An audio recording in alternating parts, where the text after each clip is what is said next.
जैसे मंत्र किसी से नहीं लिया, मंत्र किसी पुस्तक से याद कर लिया, क्या उसका जाप कर सकते हैं गुरु जी?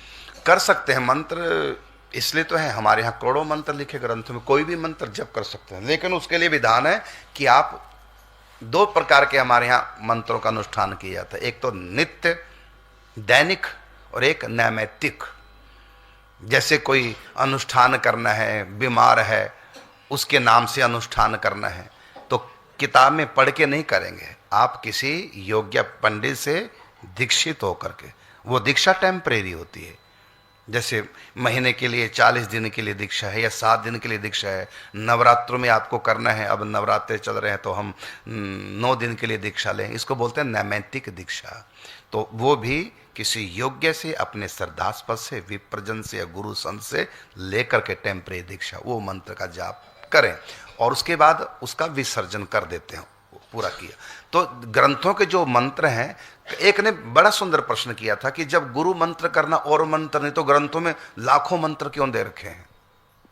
जब गुरु परंपरा से ही मंत्र करना है तो ग्रंथों में लाखों मंत्र क्यों? उसका अर्थ है वो नैमित्तिक दीक्षा होती है, ग्रंथों से लेकर की जाती है। उसका फिर दीक्षा का विसर्जन हो जाता, छोड़ देते हैं पूरा नियम करके। जैसे बीमार है कोई, आयु बढ़ानी है, आयु का योग बढ़ाना है, बीमारी दूर करनी, तो कौन सा मंत्र अक्सर जपते हैं? महामृत्युंजय मंत्र। तो महामृत्युंजय मंत्र डायरेक्ट पढ़ना नहीं है किताब से, बल्कि अपने श्रद्धास्पद से, उपरोक्त से ले सकते हैं, किसी भी प्रजन से ले सकते हैं और संत से ले सकते हैं। तो मंत्र ले करके उनसे और कह दो कि मैं अनुष्ठान करना चाहता हूँ पिता की बीमारी के कारण से, आप मुझको उपदेश दें। तब वो मंत्र का आपको उपदेश देंगे, तो आप उस मंत्र को जाप करें। 40 दिन का अनुष्ठान किया, या संख्या आप कितने लाख जाप करना, 1.25 लाख जाप करना, जब 1.25 लाख पूरा हो गया तो मंत्र का विसर्जन कर देते हैं। तो वो जो ग्रंथ में जो मंत्र हैं वो नैमित्तिक दीक्षा के लिए होते हैं, लेकिन नित्य दीक्षा गुरु से और संप्रदाय की परंपरा से प्राप्त दीक्षा लेनी चाहिए। आपके प्रश्न का उत्तर। गुरु जी एक प्रश्न हो रहे हैं, एकादशी का व्रत रखते हैं गुरु जी, कितनी एकादशी के बाद उद्यापन करना चाहिए या बीच में कर सकते हैं? कुछ संख्या होती है गुरु जी उसकी? 26 एकादशियां, 24 एकादशियां तो साल की हो गई, लेकिन एक साल लगातार आपने व्रत किए तो कितनी एकादशियां हुई हैं? 24। और हमने क्या कहा? तो 2 कौन सी एकादशी होंगे? अधिक मास की 2 एकादशियां पुरुषोत्तम मास की, अधिक मास की, तो टोटल कितनी होगी? 26।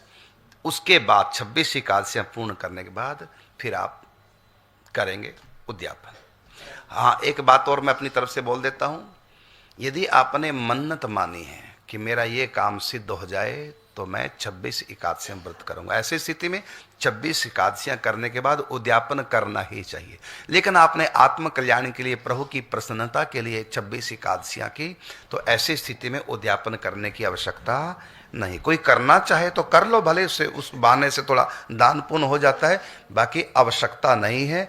सकाम यदि आपने एकादशियां की हैं कामना को लेकर के, तब उद्यापन करना चाहिए।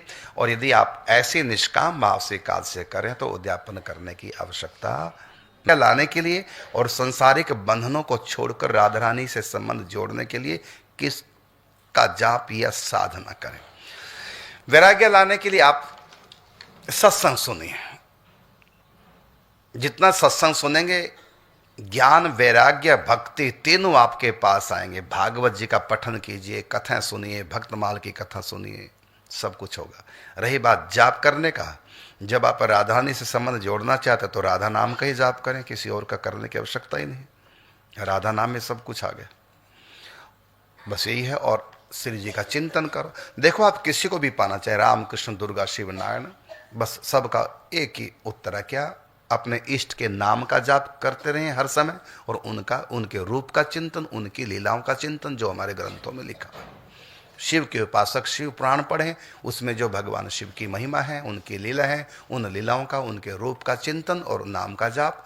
और घर गृहस्थी के जितने भी आप कर्तव्य पालन करते हैं, इनको अपने इष्ट देव की आज्ञा मान करके उन्हीं की प्रसन्नता के लिए अपने काम करें। यही सबके लिए, चाहे राधा रानी है, चाहे वो दुर्गा, चाहे शिव है, चाहे कोई भी है, जो भी भगवान के रूप है, सबको पाने का एक ही तरीका, उनके नाम का जाप और उनके रूप का, लीलाओं का चिंतन। और जल्दी से आगे बढ़ना चाहें तो उनकी सेवा, मानसिक सेवा आप करें, अपराधों से अवश्य बचें। राम नाम जाप कर भूल के ना पाप कर, पाप त्याग कर अगर तू जाप करेगा, अपना सुधार स्वयं आप करेगा, तो एक दिन प्रभु से मुलाकात करेगा। बस राम नाम जाप कर भूल के ना पाप कर। हरि नाम जपते जपते सब काम करना सीखो, मन को मिले आराम थोड़ा ध्यान करना सीखो। हर वक्त न करो तो सुबह शाम करना सीखो, पल में कमाल होगा जीवन निहाल होगा। बस राम नाम जाप कर और भूल के ना